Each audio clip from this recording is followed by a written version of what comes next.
My self सुरुचि सिंह और स्वागत है आप सबका एक बार फिर से मेरे यूट्यूब चैनल पे। आज की इस वीडियो में हम लोग डिस्कस करने वाले हैं डिफ्यूजन और ऑस्मोसिस को। प्लाज्मा मेम्ब्रेन पढ़ने के बाद हम लोगों का ये क्लियर हो गया था कि इसके फंक्शंस में हमारा ये हेल्प करेगा। एक्सचेंज ऑफ मटेरियल्स जो होगा हमारे प्लाज्मा मेम्ब्रेन के हेल्प से, वो हमारा दो प्रोसेसेस के हेल्प से होगा। That is number 1 is diffusion and number 2 is osmosis. तो बिना किसी डिले के डायरेक्ट हम लोग टॉपिक पे आते हैं और डिस्कस करते हैं हमारा ये दोनों टर्म को समझने का कोशिश करते। सबसे पहले बात करेंगे डिफ्यूजन की। डिफ्यूजन हमारा होता क्या है, ध्यान से समझिएगा, इससे डायरेक्ट क्वेश्चंस बनते हैं आपके, और जहां भी डाउट रह जाए कमेंट सेक्शन में पूछ लीजिएगा। अब अगर डिफ्यूजन की बात करें तो एक्सचेंज ऑफ मटेरियल्स में हमारा हेल्प करता है ये प्रोसेस। अब एक्सचेंज कैसे होगा? एक्सचेंज मतलब क्या होता है? अंदर से बाहर या बाहर से अंदर, यही ना। तो डिफ्यूजन में क्या होगा हमारा? तो कोई भी पार्टिकल्स का मूवमेंट होगा। अब कैसे होगा, कब होगा? सपोज दैट कि हमारा ये एक सेल है,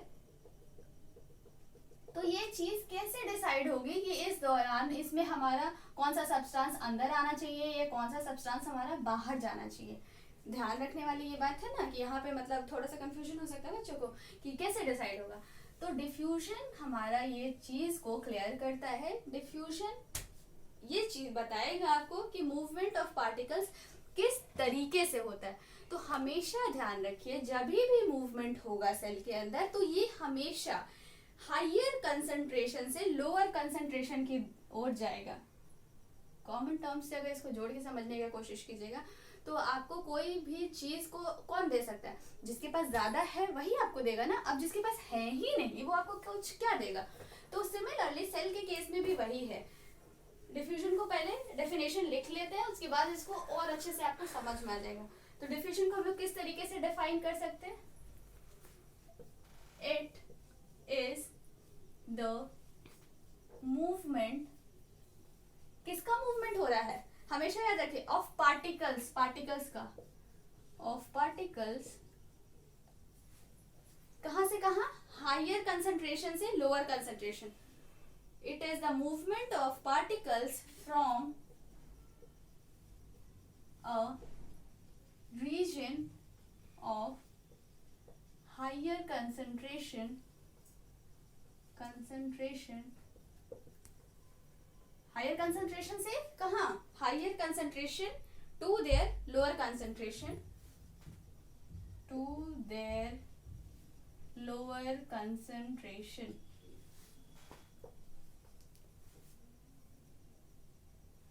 ये कब होगा? हायर कंसंट्रेशन से लोअर कंसंट्रेशन में होगा। ये चीज तो हम लोग समझ गए ना कि जहां पे ज्यादा अवेलेबल है मटेरियल पार्टिकल्स, वहां से जहां कम अवेलेबल है वहां जाएगा।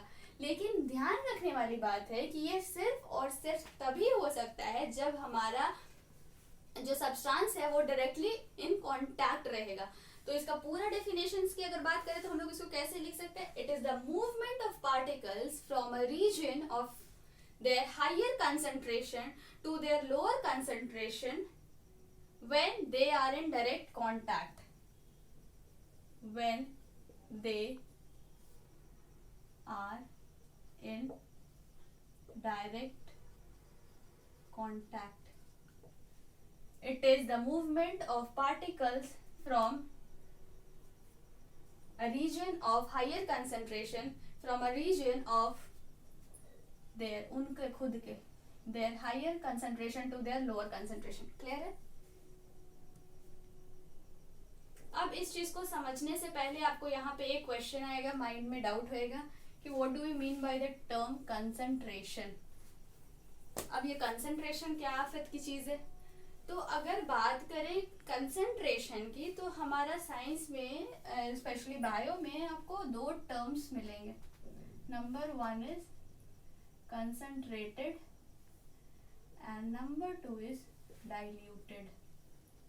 बहुत ही ध्यान से समझिएगा, माइनर डिफरेंसेस है बट बहुत ही इंपॉर्टेंट है, काम की बात है। कंसंट्रेटेड और डाइल्यूटेड सॉल्यूशन किस तरीके के सॉल्यूशंस होते हैं, एक एक करके समझेंगे। कंसंट्रेटेड वैसे सॉल्यूशन होते हैं जिनमें कि मिनरल मिनरल आयंस ज़्यादा है और वाटर जो है वो कम है। मतलब कोई भी हमारा सोल्यूशन होता है, सोल्यूशन हमारा कैसे बनता है?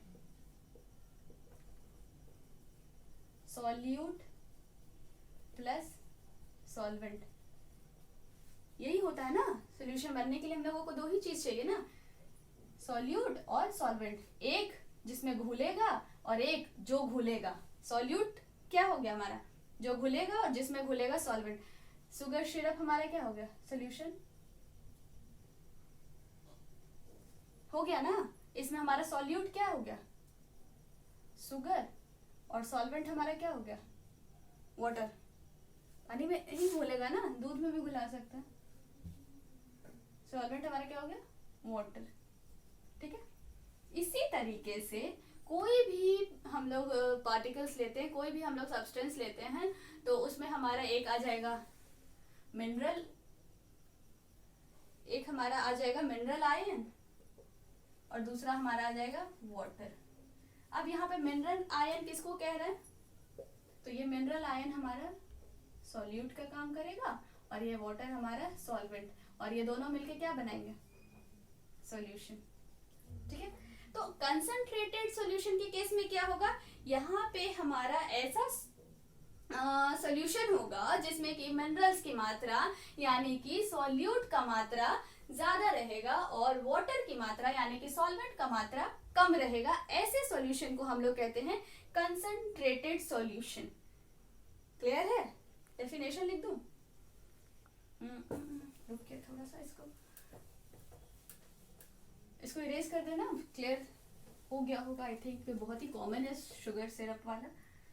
कंसंट्रेटेड का डेफिनेशन लिखेंगे, that solution which have more mineral iron and less of water. The solution having more mineral ions than water, या फिर and less water. क्लियर है? and less water, less of water, कुछ भी कह सकते हैं। यहाँ पे मिनरल आयन किसको डिनोट कर रहा है? किसको डिनोट कर रहा है? सॉल्यूट को। Don't get confused.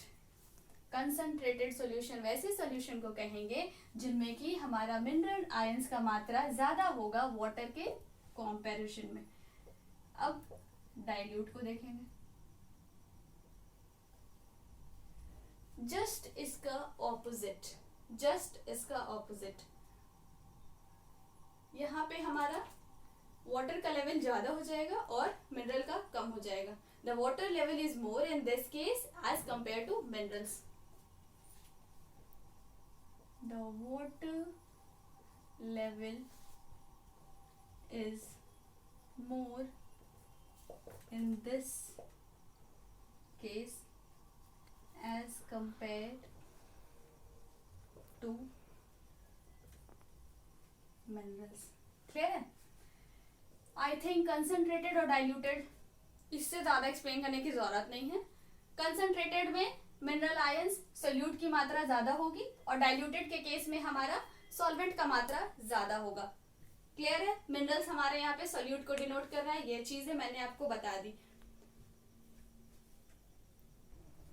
अब इसके बारे में इतना समझने के बाद नेक्स्ट पॉइंट जो समझने के लिए इम्पोर्टेंट है कि इस केसेस में, डिफ्यूजन के केसेस में जो पार्टिकल्स हैं वो हमारे सॉलिड, लिक्विड और गैस कुछ भी हो सकता है, मतलब कि एनी ऑफ देम। क्लियर है?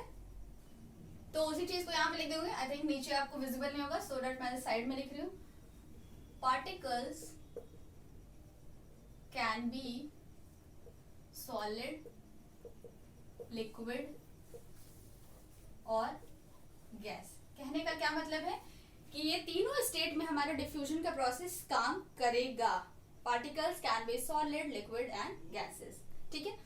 अब आई थिंक इतना समझने के बाद आपको ये कंसंट्रेशन का मतलब और ये डिफ्यूजन का डेफिनेशन एकदम अच्छे से क्लियर होगा। यहाँ पे हम लोगों का क्या था definition? It is the movement of particles particles का movement from a region of their higher concentration to their lower concentration when they are in direct contact. जब हमारे डायरेक्ट कांटेक्ट में कोई भी पार्टिकल्स होते हैं, सॉलिड लिक्विड या gas कोई भी पार्टिकल्स, तब जिनका कंसंट्रेशन मतलब जिनमें मिनरल आयन की मात्रा, जिनमें सॉल्यूट की मात्रा ज्यादा होगी, उस रीजन से, उस क्षेत्र से कम रीजन वाले में मूवमेंट होगा। सपोज दैट कि ये हमारा 2 सेल है और यहाँ पे हमारा वाटर कंटेंट क्या है, एक्सटर्नल एनवायरनमेंट में ज्यादा है।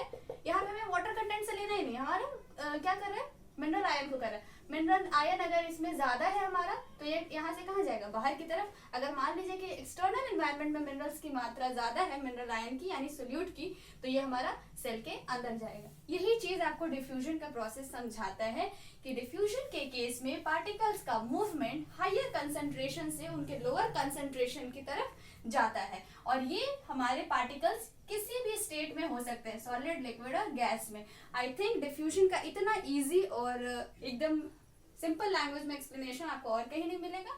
बढ़ेंगे आगे और देखेंगे ऑस्मोसिस को।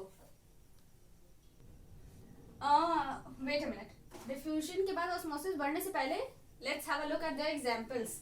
कुछ एग्जांपल्स देख लेते हैं जिसमें कि डिफ्यूजन का प्रोसेस शो होता है। Number 1 is ink drop in water. Ink drop in water, अब इसका क्या मतलब है, पानी लिया, इंक का एक बूंद डालेंगे, इंक के बूंद में हमारा पानी के कंपेयर में मिनरल आयन से मतलब कि जो कलर्ड कंस्टिट्यूएंट्स है वो ज्यादा है, तो वो क्या करेगा, कलर्ड बाकी के पानी को ब्लू करेगा, ना कि हमारा पानी उस इंक ड्रॉप में जाएगा और वो इंक ड्रॉप बड़ा होएगा। क्लियर है ना, समझ में आ जाए। Next example, insane stick in room. Insane stick, अगरबत्ती, रूम में अगरबत्ती जलाते हैं तो क्या होता है, इंसेंस स्टिक इन रूम। अगरबत्ती अगर हम लोग रूम में जलाते हैं तो उसका जो मिनरल आयन है उसमें वो हमारे पूरे ऑल ओवर द रूम हमारा कवर हो जाता है, क्योंकि मैंने बताया पार्टिकल्स कोई भी हो सकते हैं। तो यहाँ पे मैंने सॉलिड का भी देखा और लिक्विड का भी देखा। नेक्स्ट है हमारा शुगर इन वाटर। पानी मीठा होता है, चीनी घुल जाती है। क्लियर है। तो ये कुछ एग्जाम्पल डिफ्यूजन के एग्जाम्पल्स, डिफ्यूजन के डेफिनेशंस के साथ आपको मैंने इस वीडियो में दिया। और ऑस्मोसिस की बात रह गई तो उसको हम लोग आई थिंक नेक्स्ट वीडियो में कवर करेंगे। ज़्यादा लोड नहीं डालने का, 9th के बच्चे अभी जस्ट गए हैं, उनको बहुत कुछ नया मिल रहा है। सो उनके अकॉर्डिंग मैं चलूँगी। यहाँ पे जनरल कॉम्पिटिशन का नहीं है कि आगे जल्दी जल्दी बढ़ाना है। तो आज इतना ही रहने देते हैं, आराम से पढ़िए। कोई भी दिक्कत होगा feel free to comment and ask. Next class में हमारा टॉपिक होगा ऑस्मोसिस। डोंट वरी, आपको ये जो भी टफ वर्ड्स लग रहे हैं ना वो क्लियर हो जाएंगे वीडियोस के बाद सारे के सारे। So just feel relax. मिलते हैं अगले वीडियो में।